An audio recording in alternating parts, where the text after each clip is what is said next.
Welcome to the class. Today we are going to talk about sentences in English. It is important to understand the composition of a sentence. We are going to talk about what makes a sentence in English. We are going to look at the internal composition of sentences, and through that we are going to work on learning different aspects of sentence construction in English. I would like to add a footnote here that being consistent with our idea, the fundamental idea throughout this course, we are working on creating accuracy, because once we gain certain competence in accuracy in construction of a sentence, in sound production system, that is our pronunciation, combining words together and then making a sentence, that brings us to a level of accuracy in learning. This gives us accurate sentences. This helps us make accurate sentences in English. Once we attain that level, then we work on getting fluency. That is how we use those sentences with a particular level of fluency. And finally, those two put together are going to give us confidence in speaking the language. With that, we will be able to speak with proper compositions of accurate sentence structure and ideas combined together. To reach that level, it is important to look at how accuracy works. And therefore, I want to draw your attention to construction of a sentence. And for that purpose, we are going to discuss today what makes a sentence. Let's look at this in little bit detail, and we will look at the components of sentence further. There are two parts of a sentence. A sentence, any sentence in English language. We can also say the same thing about any language, but today and in this context we are talking only about English as language. Any sentence in English language has got two parts. One is subject, the other is predicate. And it's very simple to understand the distinction between the two and the nature of the two as well. Every predicate has verb in it and objects in it and adjuncts and adverbs in it. So, some people also say we need only two things, that one is subject plus verb. True. We just need to understand that in details.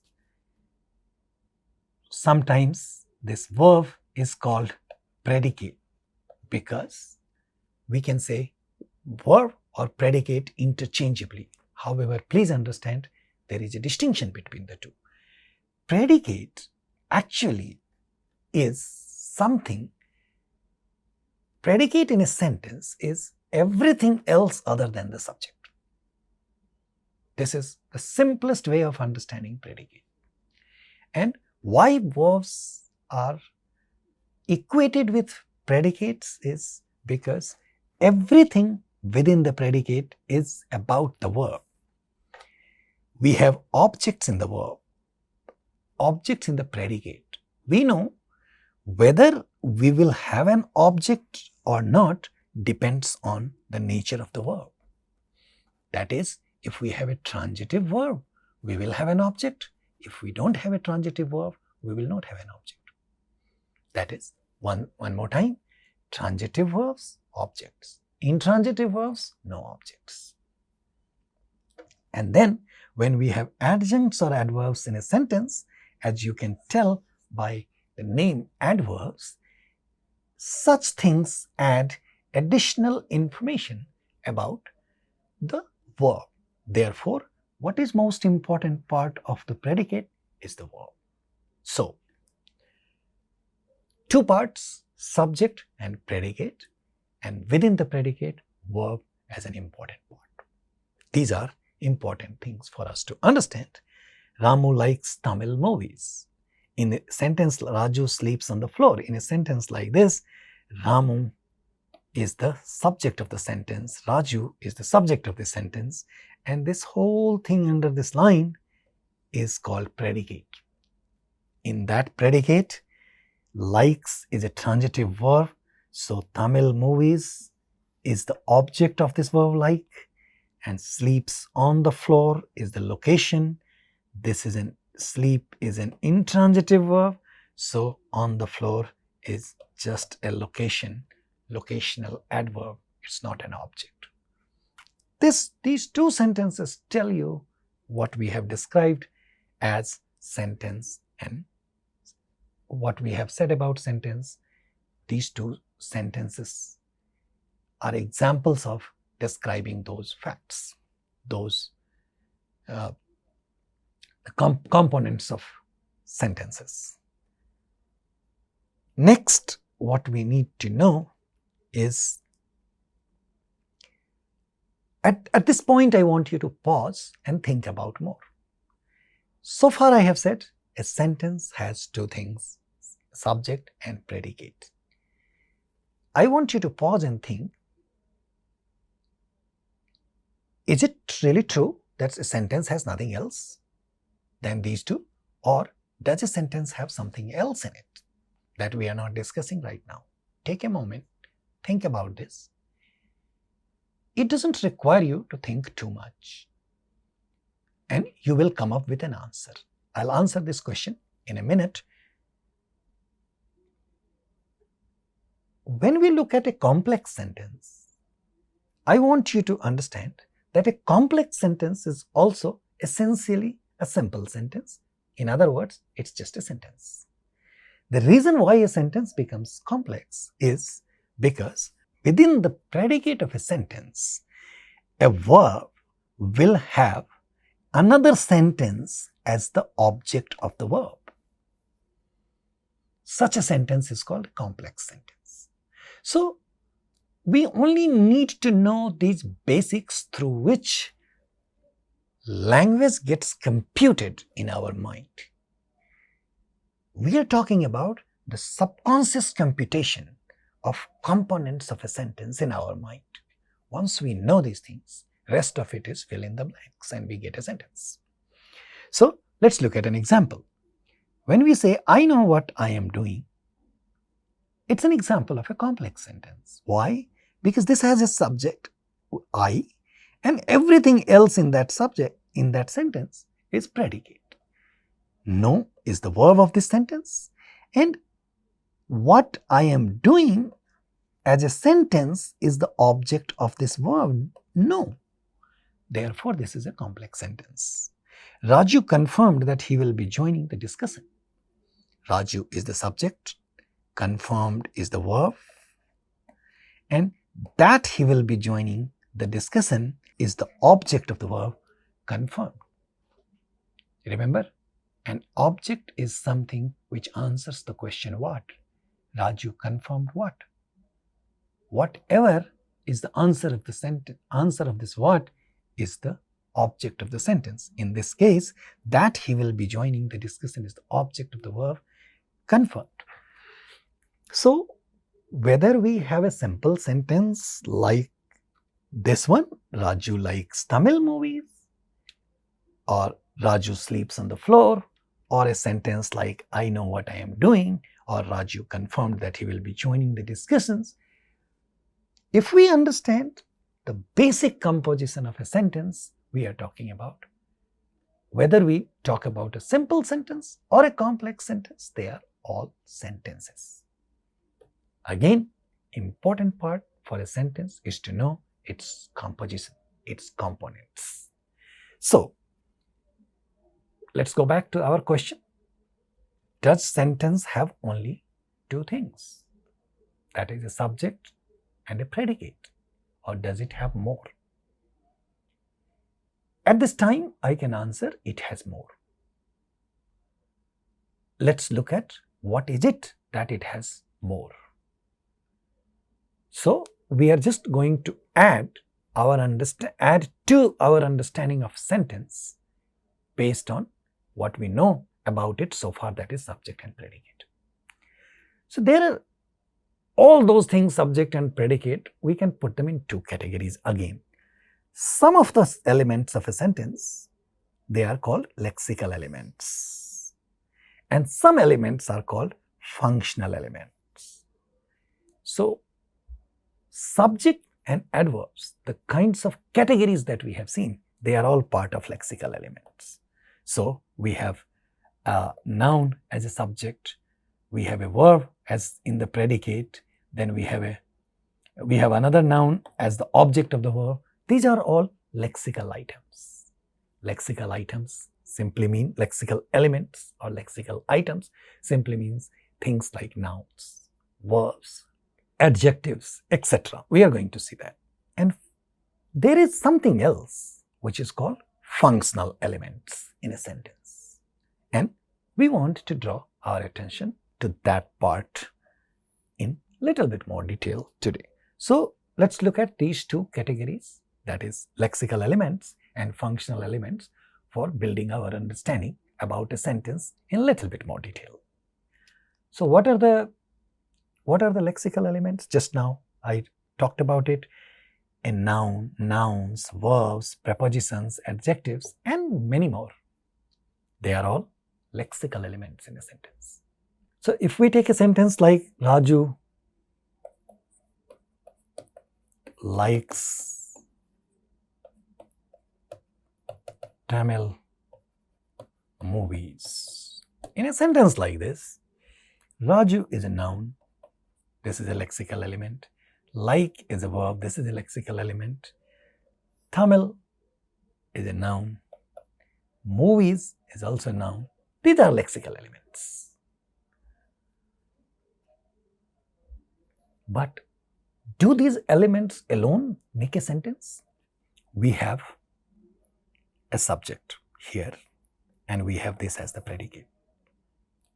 Are these things enough for a sentence? Answer is no.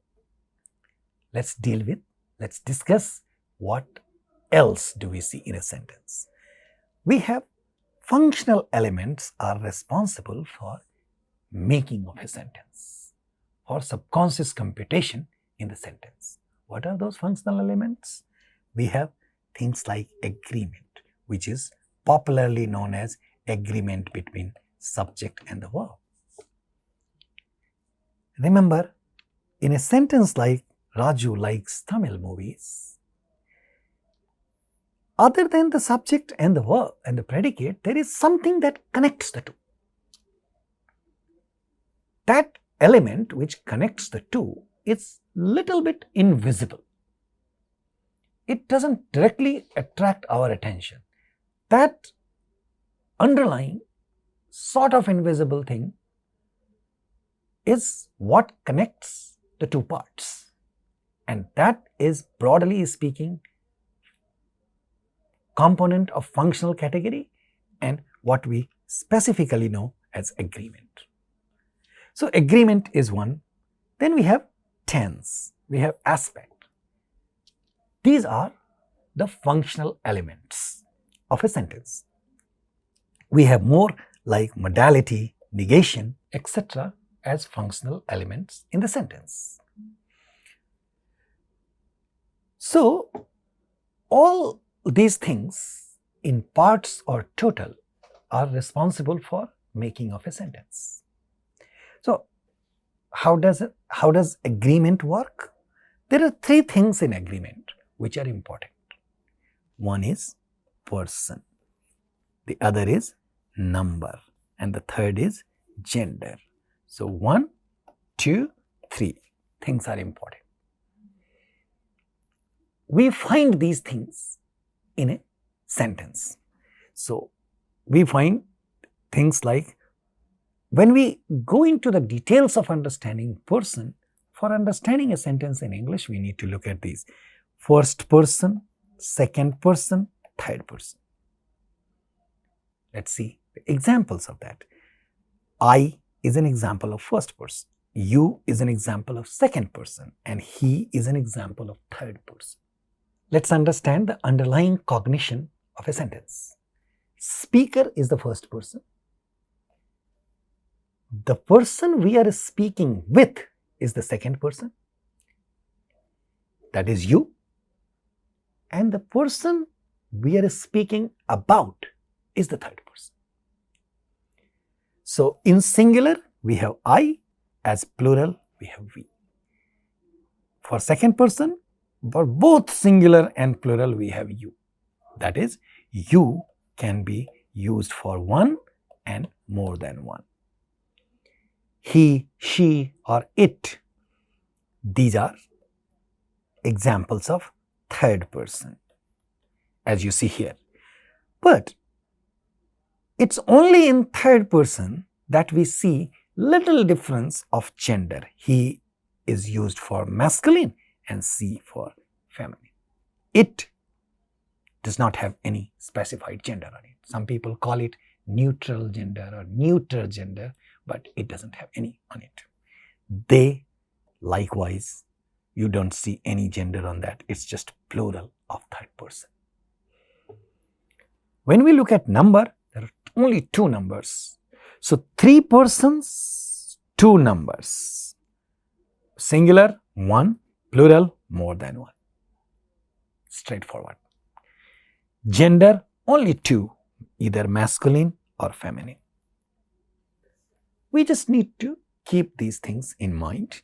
In English, we don't see gender as masculine or feminine participating grammatically in the language, which simply means when we say things like Raju likes Tamil movies, or we say Sarita likes Tamil movies, we don't see any impact of gender. Raju is masculine, Sarita is feminine. We don't see any impact of masculine or feminine gender in the grammar of the predicate. Therefore, we say no grammatical implication of gender. Only number and person participate in agreement in English. I want you to underline this part, that only number and person participate in the agreement in English, which is also sometimes visible and sometimes not visible. That's the story of agreement. I want you to take any 5 sentences, very simple sentences. You don't have to work on discourse at this time. You can simply write disconnected 5 simple sentences in English, or for that matter now, you can even write complex sentences. You do a dissection of try identifying a subject, try identifying a verb in a sentence. First you identify the whole sentence. Then try identifying subject in the sentence, identifying the verb in the sentence. Then identify, is the verb transitive or intransitive. Then see if it's a transitive verb, what's the object of the verb. So, please try to look at every component of a sentence. I underline one more time. This is an important part of exercise for reaching grammaticality, for reaching accuracy in English. Start with 5 sentences and then you can go for more. Then you have, thus you will get a label for every part of a sentence. Then check agreement. What are the markers of agreement in that sentence? How does it work? Do you see first person, second person, third person. Can you identify them? Do you see singular, plural in them? Check these parts. The second part of the functional category is tense. And this is one thing which we need to look at in details. Tense is another word for time. There are three parts: present, past and future. In a very simple way, this is a marker of present tense, or this is also a marker of present tense, but this is singular, this is plural. Am is a special category for first person. This does not have any singular or plural, it's just for first person. In past tense, we have was and were. Was for singular agreement, were for plural agreement. And in future, we have will and shall as markers, and they both work for singular and plural both. We don't see any gender marking on tense. We only see number marking on tense. This is how we look at tense in the sentence. Hang on to that. We will describe more little later. But these are some of the obvious markers of tense in a sentence, particularly, and for the first person, tense marker comes only in present tense, not for past tense or for future tense. So, we are going to see the implications of that in making of a sentence. When there is no verb indicating any action, these are the tense markers. When you have a verb in a sentence, then the verb hosts the tense, and these things do not surface normally in a sentence. So, for example, when we say, we use the same sentence for simplicity, Raju likes Tamil movies. Here we see some marking. Now, is this the marking of tense or agreement? I want you to take a moment to think about this. But we can say, so for this verb like, it works in a different way. What if we say Raju is a doctor? Now, in this sentence, there is no action verb like liking. So, in that case, you have is as the present tense marker. That's how tense works. Like I said, we will elaborate on that. Right now, I only want you to get the gist of what we are describing, so that when we look at the 5 sentences, any random sentence, check whether your sentence has tense on it or not. Next is aspects. This is another type of functional category in a sentence. So remember, we are still talking about components of a sentence. We will get into the details of these things one by one. But components of sentence like subject and predicate can be divided in 2 categories: lexical categories and functional categories.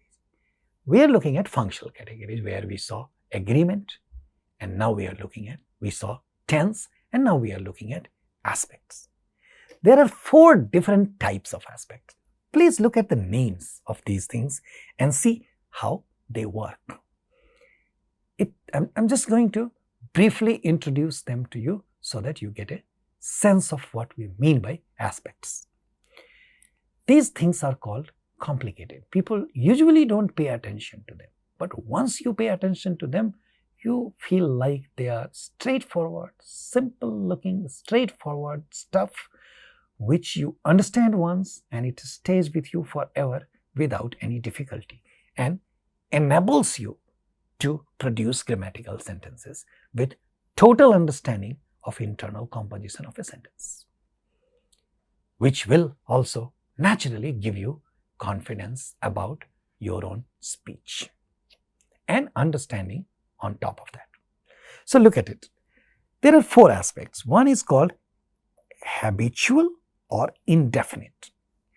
The other is called continuous or progressive. Third one is called perfect, and fourth one is called perfect continuous. So first of all, what is aspect? Aspect is condition of the action, nature of the action that the verb denotes. So when we say Raju lives in Chennai, look at this is the verb live. This is an example of indefinite aspect or habitual aspect. So what it means is, this sentence is in habitual or indefinite aspect because the living of Raju in Chennai is not one-time activity. It's a regular, indefinite thing. We get a sense of indefiniteness about living of Raju in Chennai. When we say Raju is writing a book, this ing as the marking on the verb gives us the continuity aspect of writing, that Raju is in the process of writing a book. So this verb has continuous aspect on it because it says it talks about the nature of action which is in progress, in continuity. Raju has written a book. When you read this sentence, it gives you a sense of completion about writing of book. Raju has written 5 books, but all those books are complete now. Whenever we say this sentence, we mean it's complete. That is, there is a sense of completion in the verb employed, therefore it is called perfect. So look at it, it has Raju has written. So this is called perfect. It's special nature of human language that we can talk about something which happened, which is finished, but still we can talk about the sense of continuity in that. So when we say Raju has been writing a book since January, look at this writing ing part and this been part. It gives us a sense of perfection leading, continuity leading towards perfection. This is called perfect continuous. Now, when we describe these 4 aspects, each one of these aspects can be associated with all 3 tenses. So look at that. 3 tenses into 4 aspects can give you 12 different types of sentences.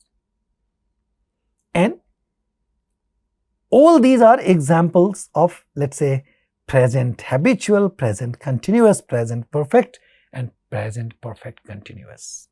Likewise, you can get an example of these things in past and in future.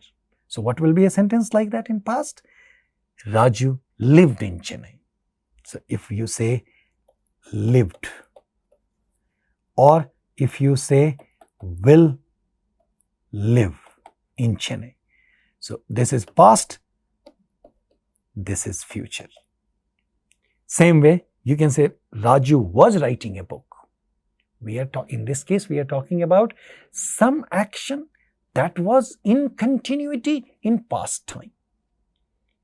Look at the nature of human language and the kinds of things we can talk about through human language.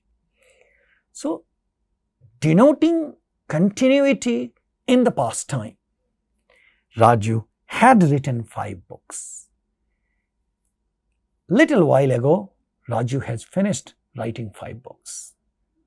So, when you compare has written 5 books or had written 5 books, you see present perfect and the distinction between present perfect and past perfect. Then you say Raju has been writing a book since January.